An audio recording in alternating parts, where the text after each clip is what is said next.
Un souci qui nous est arrivé en Espagne, c'est-à-dire la boîte de vitesse nous a lâché.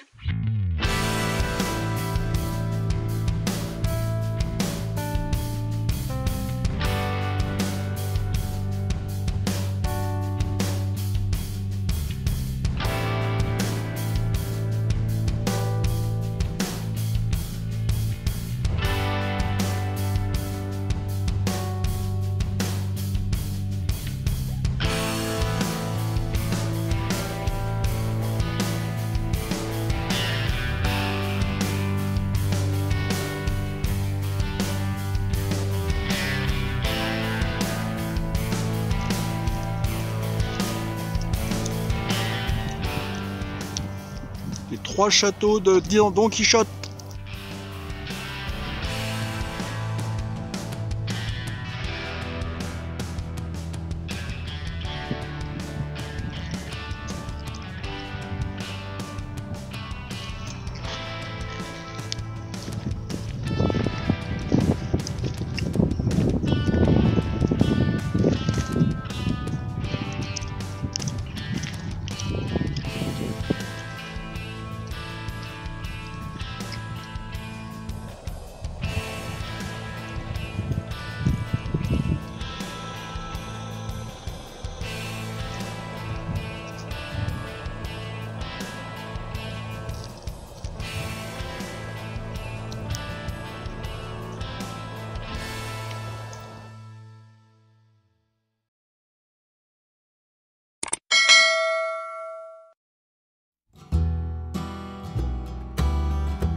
Et j'ai la boîte de vitesse qui est coincée, moi.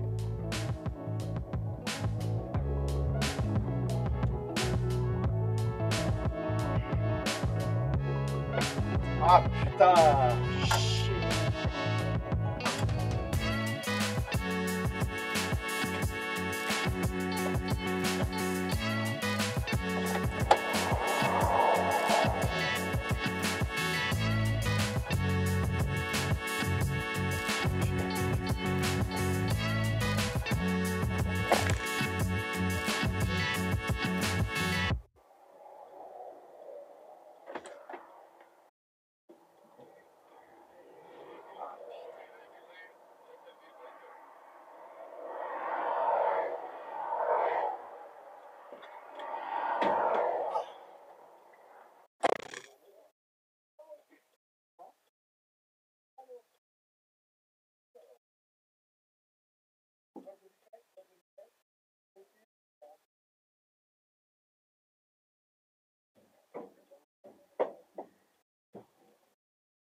Oui, oui, ça marche. Ouais.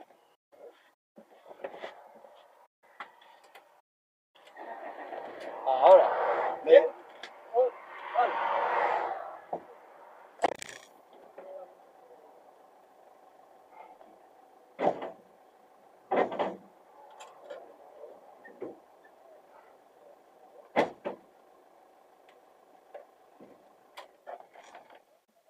Non. Non. 5. 5. Ah, putain.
Putain de bordel de merde.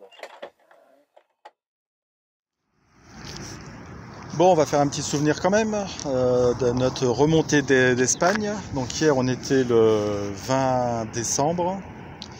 Et en s'arrêtant sur une aire de service pour faire le point, impossible de rétrograder. La 5 était bloquée, mais vraiment impossible, quoi. Vraiment bloqué sur la 5. Donc on s'est retrouvé sur l'aire de service du côté de, je ne vais pas dire de conneries, Telmanque, Temblec. Du côté de Temblec, on est encore à 1h30 de Madrid, 700 km des Landes, et donc boîte de vitesse bloquée. Alors t'imagines bien le stress, en plus il a plu toute la journée. L'assistance, c'était une catastrophe, donc l'assurance Quattro Assurance nous a donné le numéro de l'assistance, de leur assistance. On a laissé sonner 2 fois 20 minutes là, impossible de les avoir. Heureusement qu'on n'était pas sur le bord de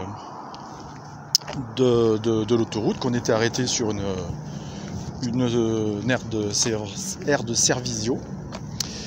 Et puis on s'est démerdé, on a débauché tout seul, tu vois, un garage Renault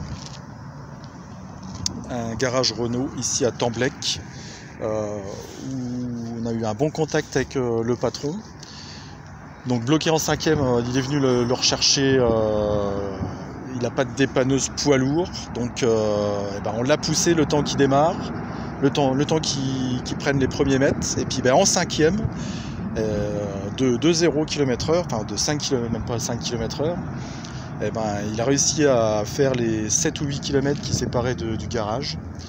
Et puis hier, donc c'est arrivé hier. Diagnostic hier, il a ouvert la boîte de vitesse. Moi j'avais regardé un petit peu sur internet. Et encore, internet, on est en panne de 4G, on a bouffé tout notre forfait Europe. Et là, Sylvie, il lui reste 5 gigas pour retourner faire les maps pour la France. J'avais trouvé que c'était les pignons de 5e de la boîte de vitesse qui avaient des fois des problèmes de synchro, de fourchette, machin là. Et c'est accessible, tu démontes la roue, enfin c'est accessible, faut pouvoir le faire aussi, hein. Tu démontes la roue, il y a un carter à démonter sur le côté gauche de la boîte de vitesse et tu accèdes aux 2 pignons de 5e avec les synchros et les fourchettes. Et donc ils ont fait ça hier, le mécano a démonté ça hier, et il a trouvé que c'était le pignon de 5e qui était un petit peu déboîté, enfin la fourchette était plus à sa bonne place, quoi. Donc ce matin, il a réparé, il a remonté. Là, il est quelle heure? À 11h. À 11h, on était faire l'essai de la boîte de vitesse, donc pas de souci. 1, 2, 3, 4, 5, 5, 4, 3, 2, 1. Tout fonctionne. Pas changé la boîte de vitesse, seulement remis les pignons de la 5e en place sur les moteurs de 2,8 litres Ducato JTD. Donc tu vois, en plus... on n'est pas tombé sur un arnaqueur qui aurait pu nous dire tiens, faut changer la boîte de vitesse, il y en a pour 1500 balles, tout ça là.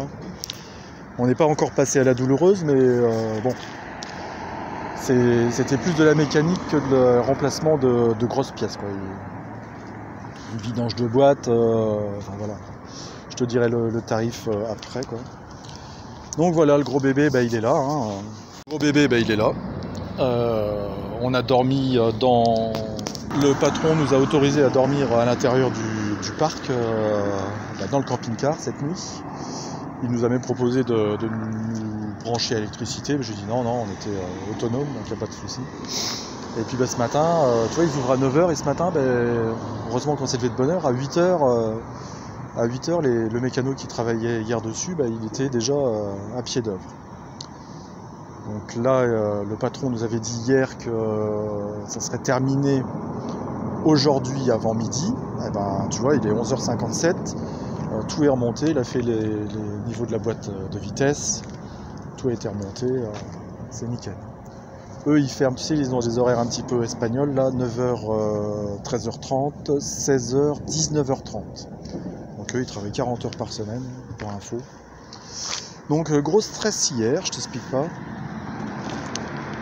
La maman, la Sylvie, là, quand on suivait le camping-car, elle a craqué, elle a fondu en larmes.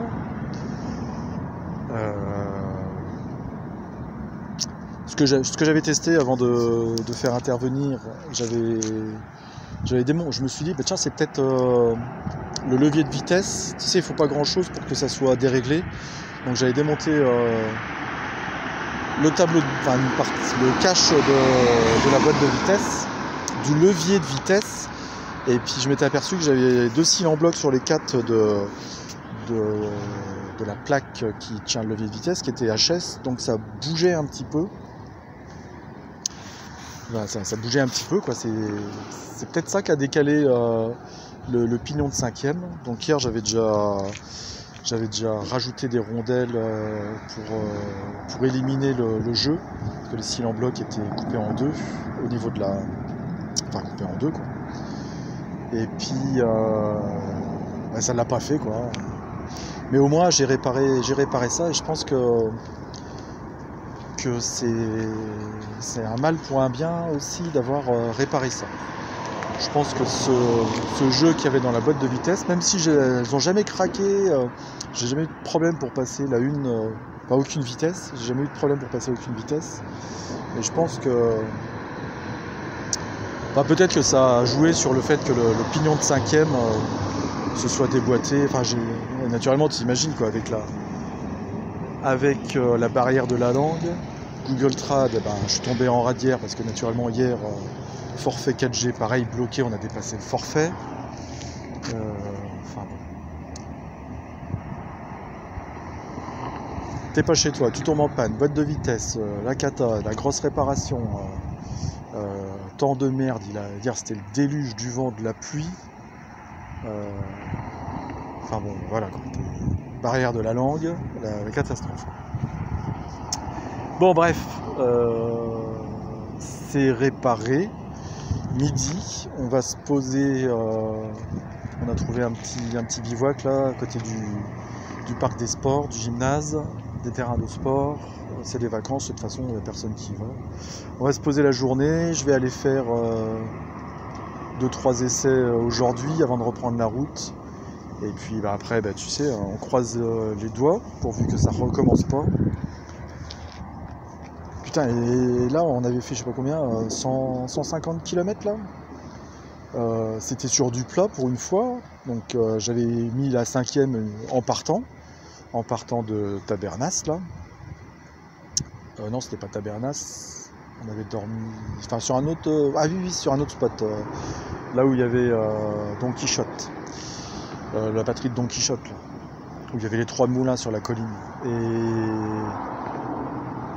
Et donc on était dans la plaine, donc j'avais passé. On était parti, j'avais passé 1, 2, 3, 4, 5 sur la 7 là, non la 4, sur l'autovia 4 là.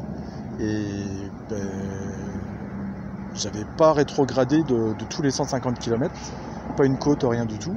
Et puis ben, c'est en voulant s'arrêter sur l'aire de service là, la station, c'était une station Galp dans le service. Et en plus il y avait un contrôle de la Guardia Civile à l'entrée de l'aire de service. Putain, l'air con là. Contrôle de police, t'arrives, ça déconne et tout là. Oh là. Bon, on y va là. La dame, il va falloir payer. Salut à tous. Salut à tous. Bienvenue dans cette nouvelle vidéo. Donc on va parler d'un souci qui nous est arrivé en Espagne, c'est-à-dire la boîte de vitesse qui nous a lâché. En fait, il s'agit du pignon de 5e qui s'est desserré sur l'autoroute. Donc c'est un problème qui est connu de ces boîtes de vitesse sur les Fiat Ducato, les boxers, les jumpers de cette génération-là. C'est les X130 de mémoire. Le Ducato, hein, c'est un X130 de 2002. Moteur 2,8 litres JTD. Donc d'avoir eu ce problème, tu sais, j'ai regardé un petit peu sur les forums et il y a pas mal de problèmes de boîte de vitesse, le pignon de 5e. En fait, il y a les 4 vitesses qui sont dans la boîte de vitesse et le 5e a été rajouté. La boîte a été upgradée après coup et le pignon 5e se retrouve à l'extérieur dans une boîte à part. L'engrenage est à part de la boîte de vitesse et ça lui arrive soit de casser, soit de se desserrer, etc. Donc là je me suis retrouvé avec la 5e coincée, impossible de rétrograder en 4e, 3e, donc ça faisait un petit peu chier. En plus ça nous est arrivé, je sais pas si tu as vu les images, on venait de sortir de la voie rapide pour rentrer sur une aire de service et il y avait des contrôles de la Guardia Civile à l'entrée là. Donc je me suis arrêté devant ces policiers et puis ben, après impossible de repartir. Impossible de repartir, ils ont été obligés de me pousser un petit peu en 5e, tu vois, j'ai réussi à aller me garer sur le parking, se faire comprendre le stress que ça vient de t'arriver juste 3 secondes avant de te faire arrêter là. Et bon bref, la galère. Heureusement, cette fois-ci là, de notre voyage en Espagne, on avait pris notre camionnette, notre canot de sauvetage, ce qui nous a permis de ne pas être trop bloqué, de trouver un dépanneur, parce qu'on attend toujours que notre assurance nous appelle. Hein. Ouais. Tu les appelles, ils te donnent un numéro d'assistance qui est différente de la boîte. Ouais. Et puis tu les appelles, tu tombes sur des répondeurs ou non, même pas. Même pas. Ça ne répond pas. Pendant 5 minutes, ça a sonné, machin. Oh, même plus de 5 minutes, une Une demi-heure. demi-heure, ça a sonné sans avoir personne. Donc c'est l'assurance. Pour leur faire un petit peu de pub. C'est Alliance. C'est Alliance. Oui, oui. À travers Quattro. Rétro Assurance. À travers Rétro Assurance. On est chez Rétro Assurance. Donc c'est Alliance qui est support de ce courtier Rétro Assurance. Qui est devenu Quattro Non, c'est Rétro Plus. Rétro Plus maintenant. Donc l'assistance zéro, en plus t'es à l'étranger, enfin voilà quoi. Donc on s'est démerdé par nous-mêmes, on a été dans la ville d'à côté, donc heureusement qu'on avait notre camionnette, Ouais. notre canot de sauvetage. Donc on était dans la ville d'à côté, à Temblec, ça nous est arrivé à l'approche de Temblec, et on a été voir un garage, je sais pas pourquoi, celui-ci, le garage, une concession Dacia. Renault, ouais. Concession, ouais, Renault Dacia. Ouais. Renault Dacia. Et en fait, il est venu nous dépanner. On a ramené le camping-car chez lui. Il nous avait demandé, il nous proposait de nous raccorder au 220, l'eau, ça super bien. Il baragouinait un petit peu français, avec Google Traduction super. On arrivait à se faire comprendre. Et à le comprendre lui aussi. Ouais. Et on était un petit peu rassurés. Donc on est arrivé chez lui, il était dans l'après-midi, 16h, 15h, 16h. Il avait commencé à démonter. Oui, il a regardé, c'est exactement ce qu'il y avait. Ils ont démonté, démonté la roue, l'arbre de roue, la boîte de vitesse. Ils ont regardé et 2 heures après, on avait le diagnostic. C'était le pignon de 5e qui s'était dévissé. Donc il n'y avait pas de casse, rien du tout. Et ils nous ont dit que le lendemain, à midi, ça serait terminé. Et effectivement, donc on a passé la nuit. Le lendemain, tôt le matin, à 7h, 7h, les mécanos, ils étaient déjà dessus, là, en train de réparer. Enfin, en train de démonter, de dégraisser. J'étais voir, c'est du bon boulot. Donc ils ont resserré à la clé à shot l'optite et tout le bazar. Et à midi, c'était fini. Et ça nous a coûté 238 €. 238 €, ils ont compté que la main d'œuvre. Ouais. Donc pas de pièces, rien du tout. Donc on imagine qu'en France, sans être mauvaise langue, mais je pense que ça se serait passé autrement. Je pense qu'ils nous auraient carrément changé la boîte de vitesse. Ouais, changer la boîte de vitesse. Il suffisait de resserrer. Le camping-car aurait été immobilisé, on aurait été. On aurait donc été coincé en Espagne, donc la première nuit d'hôtel doit être payée, la voiture d'assistance ça dure pas longtemps. Donc au final je suis sûr qu'on aurait déboursé beaucoup plus d'argent de notre poche, malgré l'intervention de l'assurance, avec les frais d'hôtel, les frais de taxi, enfin tout le bazar pour remonter en France. Il aurait fallu aller rechercher le camping-car après. Donc là en 238 €, c'était réparé, et donc retour d'expérience, on est 1 an pile poil, presque. Ouais. Presque. Oui. Quelque chose près, oui, à quelques jours près, un an après. Un an après. Ouais. Donc on a roulé depuis, hein, t'as bien vu toutes les vies, t'as bien, parce qu'on a du retard, on t'expliquera aussi. Donc on a roulé depuis, on a fait je sais pas combien de milliers de kilomètres, et donc aucun souci. Aucun souci. Depuis. Toujours. Donc voilà, petite mésaventure, sur le coup ça fait vraiment pas plaisir, t'es à l'étranger, enfin voilà quoi. On avait hésité à en parler, surtout moi, parce que bon, j'aime pas, je suis pas comme les copains, dès que t'as un problème, en fait on a remarqué, les problèmes, ceux qui font des vidéos de leurs problèmes, c'est les vidéos qui marchent le mieux. Bon, nous on n'est pas dans cette optique là, on est là pour t'expliquer ce qui s'est passé. On t'en parle un an après. Même sur le coup, on n'avait même pas pensé à filmer, parce que filmé, déjà on était un peu paniqué, dégoûté. Un peu plus un peu paniqué de savoir exactement ce qu'il allait avoir, surtout si c'était une grosse panne ou pas. Et En fait, on s'en est bien sorti, quoi. C'était bien. Et on est tombé sur un garage qui était vraiment... C'est pareil, on a eu de la chance. Enfin, je pense que c'est un peu la mentalité des Espagnols, ils font tout pour essayer de nous rendre service. Il y a vraiment une hospitalité là-haut avec les Espagnols incroyable. Ouais. Il nous avait tout de suite, il nous a demandé, enfin on a demandé s'il fallait qu'on prenne une chambre d'hôtel ou si on pouvait dormir dans le camping-car. Il nous a dit oui, il n'y a pas de problème, vous pouvez dormir dans le camping-car. Dans la cour du garage. Dans la cour du garage, oui, on était à l'intérieur du garage. Électricité.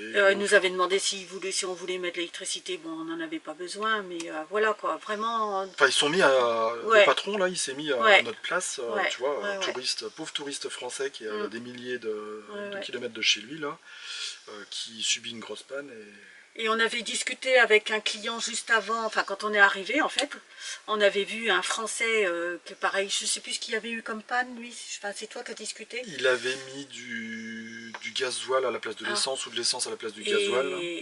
Enfin, il nous avait dit que franchement, un touriste français qui s'était trompé, enfin bon bref, et il nous avait dit franchement super sympa le garage et tout, vous verrez et tout, et un bon retour. Super. Bien. Il t'arnaque pas des tarifs excessifs. Tu vois, 238 €, il a compté que la main d'œuvre. Parce que le prix d'un remplacement de boîte de vitesse en France, hein, tu peux compter facilement 1500, 2000 €. Quoi, donc, et plus l'immobilité du camping-car. Ça aurait été plus simple de foutre le feu au camping-car. Mais non, pas Virgile. Donc par contre, l'assurance, zéro. Quoi.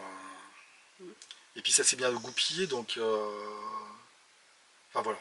Et heureusement qu'on avait notre canot de sauvetage. Donc pour ceux qui se demandent l'intérêt de voyager avec une voiture, c'est que ça permet de visiter et de résoudre ce genre de petits problèmes sur la route. De visiter au plus près, tu vois, on était à Barcelone avec la voiture, faire les courses, tout ça, c'est beaucoup plus pratique. Alors oui, ça consomme un petit peu plus d'essence, cumulé avec le camping-car, on est à 16-17 litres au 100. L'avantage, c'est que la camionnette ne consomme pas. Hein. On est à 5 litres. Non, ouais, à peine. C'est les 1500 j'ai réussi à descendre à 4 litres 5, 4 litres même.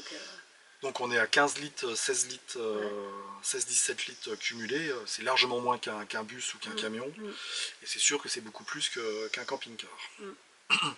Mais c'est un choix qu'on avait fait les dernières. C'est notre choix. On l'a fait pour cette descente-là en Espagne. Et ben on le regrette pas. Non, on le regrette pas. Non, voilà donc les explications sur notre panne de boîte de vitesse qui était HS sur le moment mais réparée dans la journée et avec un retour d'expérience d'1 an et ça fonctionne très très bien. Ça craque pas, rien du tout. Et en plus ça a permis de faire la vidange de la boîte, donc on est reparti sur... Tout est fait. Tout est nickel. Depuis j'ai fait la vidange du moteur, etc. Les filtres, tout ça, donc... pas de souci avec ce moteur 2,8 litres JTD. Mais effectivement, sur le X130, des années 2002. 98-2006 par là, le X130, il y a des problèmes de boîte de vitesse. C'est le pignon de 5e. Il y en a qui l'ont pas, et il y en a qui l'ont. Voilà. Bon, ça c'est bien. Ça c'est bien arrangé. Il s'était que desserré. Desserrer un poil, mais ça suffit pour bloquer la synchro. Et on pouvait plus démarrer parce que tu étais en 5e. Quoi. Et c'est vrai que sur la route avant, on s'était aperçu que... l'autoroute. L'autoroute en était Espagne. Rainurée, tu sais, ils avaient rainuré. Et ça tremblait beaucoup. Enfin, alors est-ce que c'est ça qui a fait que ça a desserré un peu pendant une demi-heure, 3 quarts d'heure, on était sur l'autoroute qui avait été rainurée en attente de réfection. Ça tremblait, enfin ça faisait des sauts, enfin je sais pas comment ça se passe. Est-ce que c'est ça qui a fait que ça a bougé la boîte de vitesse? Enfin, on sait pas. Ça a desserré le pignon, on ne sait pas. C'est tout, c'est comme ça fait partie de l'aventure. Ça a peut-être favorisé, donc voilà. Donc au moment de stress quand même, quand ça arrive.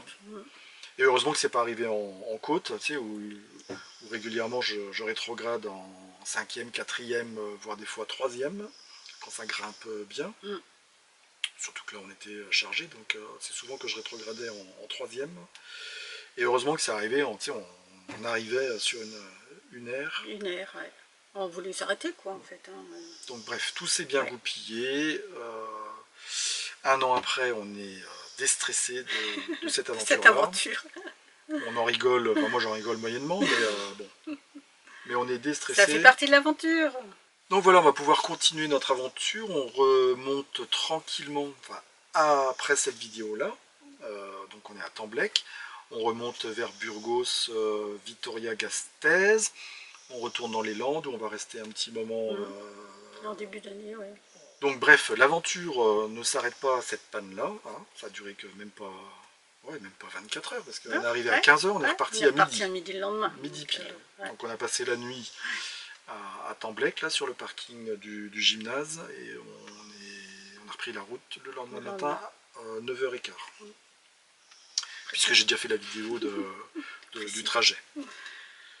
Donc voilà, on espère que tu as bien aimé cette vidéo. Si c'est le cas, n'oublie pas de t'abonner si ce n'est pas déjà fait, de liker, un petit pouce, mettre un commentaire.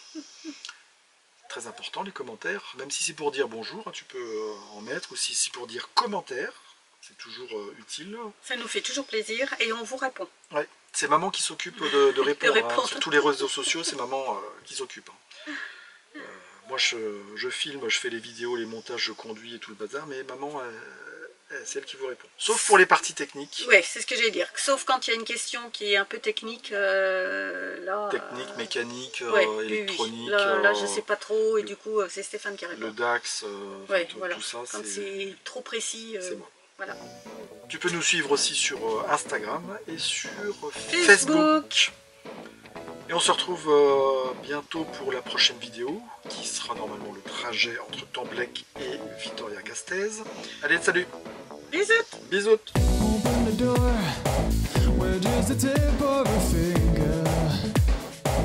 What she's up to is what I wonder. All bottled up, I'm an old boy trapped on her counter, but not for any longer. I caught her eye, she grins with grace, and there's no escape, I'm losing face. Her concoction is on the case, it's reaching for